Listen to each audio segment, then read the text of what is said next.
6 December শনিবার কলকাতা মুর্শিদাবাদের রেজিনগরে বাবরি মসজিদ শৈলীর একটি ফাউন্ডেশন স্টোন তৈরি করেন সাসপেন্ডেড তৃণমূল কংগ্রেসের এমএলএ হুমায়ুন কবির।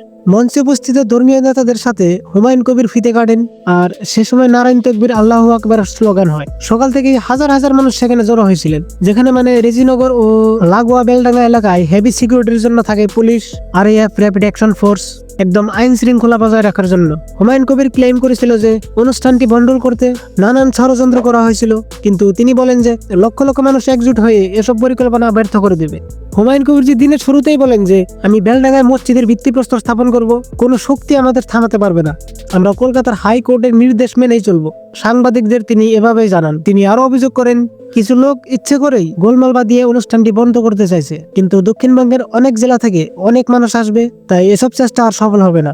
অনুষ্ঠান পুরোপুরি শান্তিপূর্ণভাবেই হবে। আমাদের দেশের সংবিধান অনুযায়ী আমরা মসজিদ তৈরি করার অধিকার রাখি, আর অনুষ্ঠান ঠিকভাবে চালাতে 2000-এর বেশি স্বেচ্ছাসেবক কাজ করছে। হাইকোর্ট বাবরি ইভেন্ট ঘিরে বাংলার সরকারের সব ব্যবস্থা নিতে বলেছে। কবিরজি জানান যে শুধু মসজিদই নয়, বেলডাঙ্গায় একটি হাসপাতাল, একটি শিক্ষা প্রতিষ্ঠান এবং সব ধর্মের মানুষের জন্য একটি অতিথিশালাও তৈরি হবে। তিনি তৃণমূল কংগ্রেসের বিরুদ্ধে অভিযোগ করেন, তারা ধর্মীয় বিভাজন ঘটাচ্ছে, ঠিক যেমন বিজেপি করে। সকালে স্থানীয় মানুষগুলো নিজেদের হাতে এবং কাঁধে করে ঈদ বয়ে আনেন মসজিদ নির্মাণের প্রস্তুতির অংশ হিসেবে। হুমায়ুন কবির স্পষ্ট জানিয়েছেন যে বঙ্গের 37% মুসলিম জনগোষ্ঠী সব ধরনের মূল্য দিয়ে বাবরি মসজিদ নির্মাণ করবে, কেউ একটি ইটও নাড়াতে পারবে না। অযোধ্যায় যে মসজিদটি ভেঙে ফেলা হয়েছিল সেটি এখানে বেলডাঙ্গায় নির্মিত হবে। 300 কোটি টাকার বাজেট থাকবে এবং মসজিদের সঙ্গে একটি হাসপাতাল, একটি অতিথিশালা এবং একটি সভাগৃহ তৈরি হবে। পরে এদিকে মানি কালেকশনে দলে দলে মানুষ ডোনেট করছে। অনেক লোকের ডোনেশনে এসবিআই লিমিট ক্রস হয়ে যায়।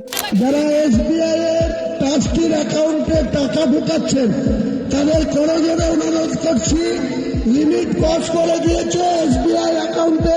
টাকা কাউন্ট করতে মেশিন আনা হয়েছে। পরে খবরের মাধ্যমে জানা গেছে যে টাকা ভর্তি 11টি ট্রাক আনা হয়, যেসব টাকা 30 জন মিলে গণনা করছে। পরে কিউআর কোড স্ক্যান থেকেই 93 লাখ টাকা জমা হয়েছে। তো ভিডিওটি এ পর্যন্তই। বন্ধুরা, এরকম আপডেটসের জন্য চ্যানেলটির সাথে জুড়ে থাকবেন।